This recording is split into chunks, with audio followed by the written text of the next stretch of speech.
Hello, my name is Paul Tang, and for this semester, I chose to create an application called the Thirst app. My project idea um, came actually from experience. So, growing up in elementary school, I would always play out in the playground, and I would always have to, I would always have to sit. I would always have to sit by the aids because I was always dehydrated, or I would just have to go home early just because I felt super fatigued and dizzy, and I would just get headaches. And then so this kind of lasted also in middle school, high school, and in college with just like with walking around campus and just playing sports and not having enough water, and then having that feeling just made me feel like not good at all. And I guess it was kind of life threatening because I was getting dehydrated so much that it could have affected the way that I operated. And it kind of got in the way with like my schooling and work and whatnot, just because like I wouldn't perform the same as if I was hydrated with the amount of water that I was lacking.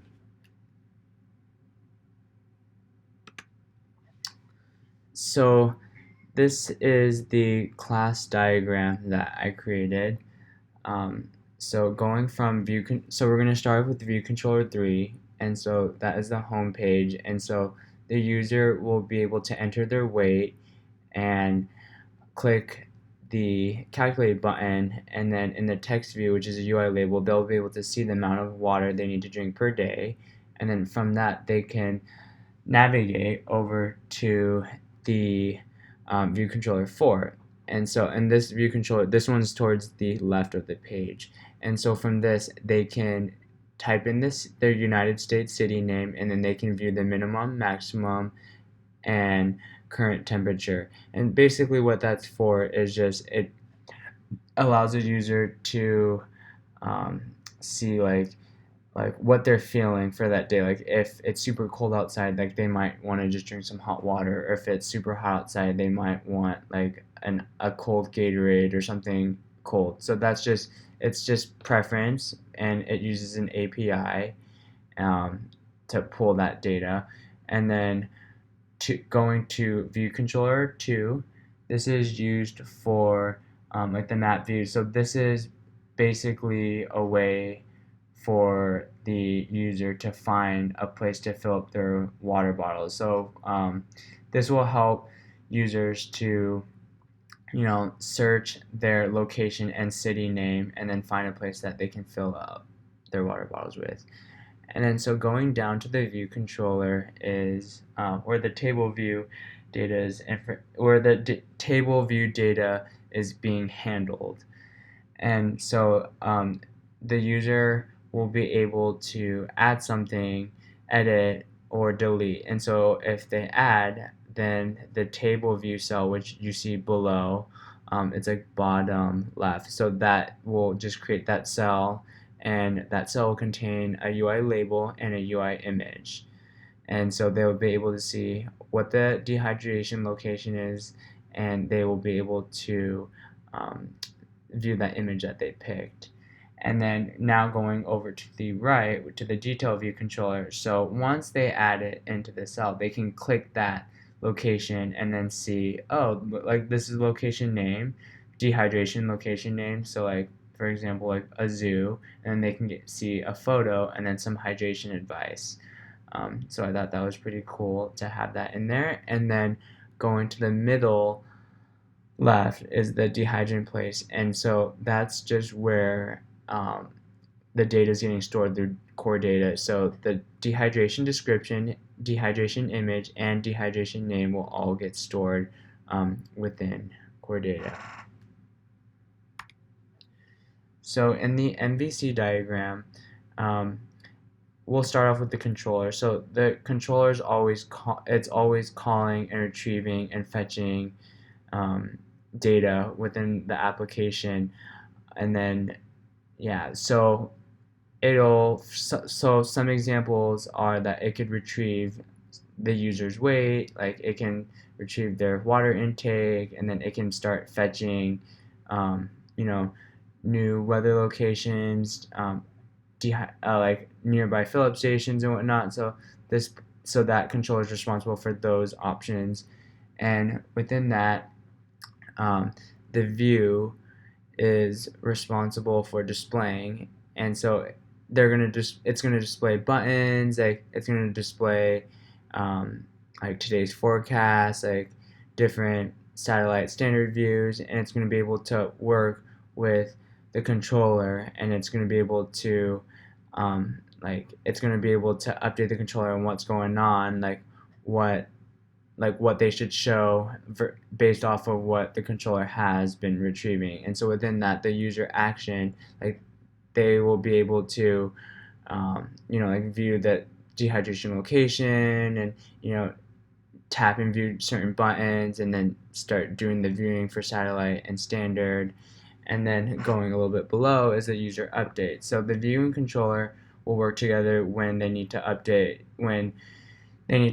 the current attempted and completed table views, like if the user decides to change the location for the weather functionality, then the view and controller is going to have to work together to provide the right temperatures that the user wants to see. And then going from the model, this is responsible for all the storing. So I used core data in my project, and this is going to store all the necessary information, like the dehydration location, name, the advice, and then the image that the user picks. And then this model will work with the controller, and they will update each other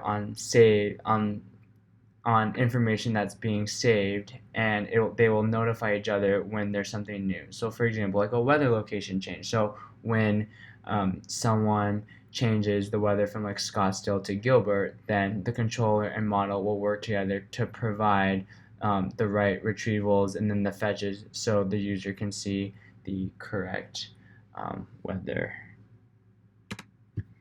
And so some capabilities that the app contains is a ounces per day calculator. So they'll be able to know how much water they need per day in order to stay healthy and hydrated. And so this does not include sports and any extracurricular activities that can cause them to be even more dehydrated. This is just for normal living, so school, work, home type calculator. So this is the amount of ounces that they need just for a normal life.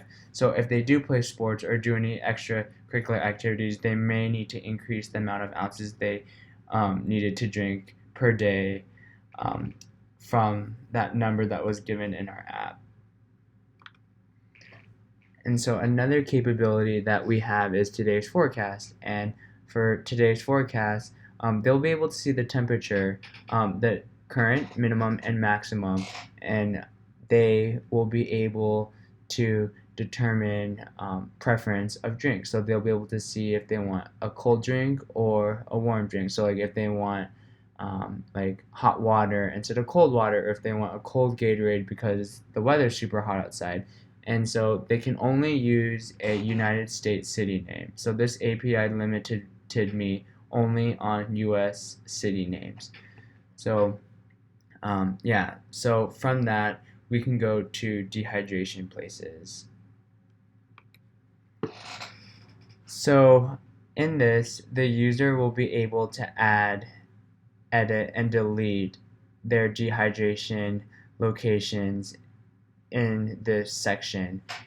And so basically, this is used for if a user felt so if they felt dehydrated at the zoo, they can add this into their app, so the next time they go to the zoo, they know how much water they need to bring in order to stay hydrated. So when the user clicks the zoo cell, they will be taken into this detail view. And so in this detail view, the user will be able to see the title, an image that they picked, and some hydration advice at the bottom. And so all this data that you see is getting stored through core data. So it's not a cloud at all. So if the user tries to share it with another individual, they won't be able to because, like I said before, it's on a cloud. But other than that, yeah, it's getting stored through core data, and it will update the MVC accordingly. So some limitations that I have is that I set the search functionality to only take in a location name, for example, parks, and then a city name, Scottsdale, Arizona. And in that, they will be able to look at the name, cross streets, and pinpoint of that fill-up station. So if the individuals are dehydrated in Scottsdale, Arizona, they can find some parks around the area that they can fill up their water bottles in the drinking fountains. And so some more limitations that I had were the standard and satellite view, so they can only see those two. Like there's not any other view that they can access, just those two. And another limit is that the navigation feature has not been implemented yet. With more time, I would have liked to add it in the navigation feature so the user can they can find out how to get from point A to point B to fill up their water bottle, just because of how important it is to find water and stay hydrated. Some lessons learned were that I learned about the operations of core data and how it's getting stored, and I understand now that like there's no like save, like file save as button, like there's none of that. Like it's getting stored like as the user's inputting, like deleting and editing their information. So like yeah, like growing up, I was always just used to hitting a save button or just storing data, like having to manually store data myself. But then now with using core data, I don't need to have that save button feature at all, so it just saves it automatically. And so with the weather API functionalities, I learned that there's like the open weather maps API allowed me to have different features inside my app, but I only took 3. So from that API, I only used 3 features from like the amount that they gave me. Like they had like the wind speed, or like how far your vision would be at nighttime. Like they had different features that you can use in the weather API. So I thought it was kind of cool that I was able to choose the ones that I wanted and then leave out the rest that I didn't want, and that wouldn't affect my application.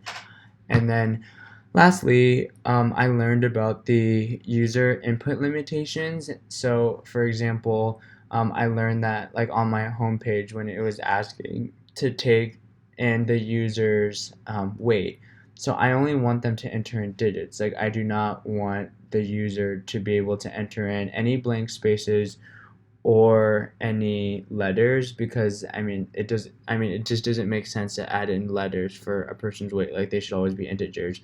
So the fact that I was able to make those limitations helped this app become even more professional than it already is, because the user will be able to only input in the important data that's needed.